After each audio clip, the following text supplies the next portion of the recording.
When she walked through my door, the silence in my house finally had company. But somewhere in that same season, I began disappearing from myself. It took me 3 full years to understand which loss was worse. I'm 82 years old, and there's something I need to say, something I spent a long time refusing to admit. I was 67 when I found myself in a relationship again. Everyone treated it like a victory. My daughter said she felt relieved. My neighbor brought over a bottle of wine. Friends squeezed my shoulder like I'd come back from somewhere dark. For a while, I let their relief become my own. I told myself the empty space inside me had finally been filled. But nobody saw the whole picture. Nobody thought to ask. For 3 years, I woke every single morning at 5:15. Always have. And every one of those mornings, before I even reached for my glasses, there was something sitting on my chest. Not grief exactly, quieter than grief, a kind of heaviness that made the simplest things feel like effort. I never found the right word for it. What I can tell you is this. The morning after she was gone, I walked to my kitchen, put the kettle on, settled into my usual chair by the window, and felt, for the first time in 3 years, like myself again. I didn't understand it then. I do now. I'm not here to warn anyone away from love. I carry no bitterness. I'm simply an 82-year-old woman who feels considerably younger than she is and who paid a price she wishes she'd known about in advance.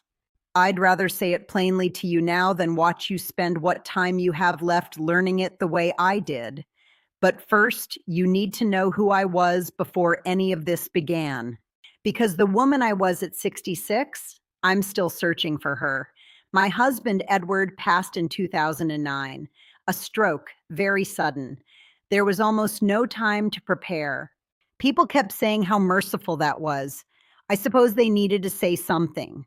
The 2 years that followed, I won't dress them up. I was hollowed out. I'd sit at the table with a cup of tea and realize I had no idea how it got there. But something in me is stubborn, always has been. I've been a textile artist since my late 30s. Quilting, weaving, fabric work of all kinds. When the grief started to lift just enough to let me breathe, I turned back to my craft. I converted the spare room into a proper studio. Shelves organized exactly the way I like them. By the time I was 65, my days had a shape that belonged entirely to me. Tea on the back step, rain or shine. In the studio by 7. It sounds unremarkable. That was precisely its value. I was content, genuinely content. Then my daughter began to worry. It started at Christmas dinner. Margaret watched me across the table with that particular look. "Mum," she said, "you seem so isolated." I told her I wasn't. She shook her head slowly. "You spend every day alone in that room. That can't be healthy." She rang to say she'd met someone. Gerald, 68, retired architect. "Just lunch, Mum. One lunch, please." I said I'd consider it, and honestly, I was happy with my life, but there was a thread of loneliness I kept tucked away, one I hadn't shown anyone. When every person you trust says the same thing, you begin to wonder if you're simply blind to your own sadness. The doubt comes in gradually, quietly. It borrows your own voice. I started listening. On a Friday in February, I had lunch with Gerald. He was thoughtful, well-read, genuinely funny. He asked about my work and seemed to actually listen to the answers.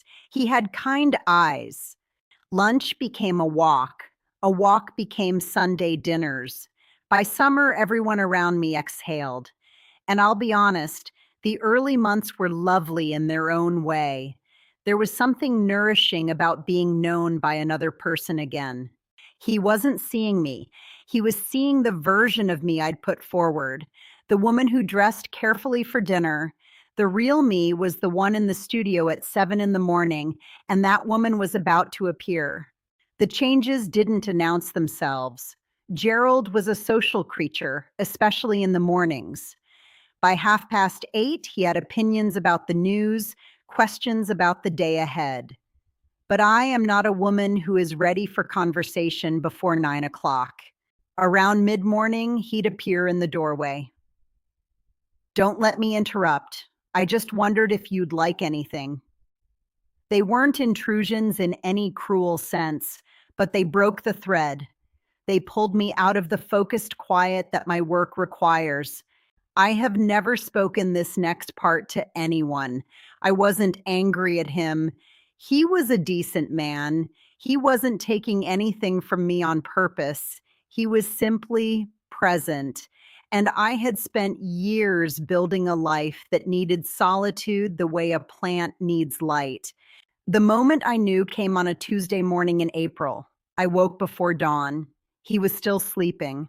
I looked at my studio and I realized I didn't want to go in because I knew that in an hour or so, the door would open. Whatever I began would be interrupted. I had, without ever making a conscious decision, made myself smaller. That was when I saw it clearly, what I had given away. It wasn't the mornings, it was my conviction that the life I had built by myself, for myself, was genuinely enough. I had slowly accepted the idea that my contentment was a kind of delusion, that I was a woman in need of rescue who simply hadn't admitted it, and I had started to believe them. A fortnight later, I ended it. The mistake was entirely mine, in doubting my own life to begin with. On the first morning after I woke before dawn, no footsteps in the hallway, I walked straight to my studio, switched on the light, and didn't move for hours. I needed to prove to myself that I still belonged there. Whatever age you are, if the people around you insist that you must have a companion, that solitude signals something broken, stop and examine that.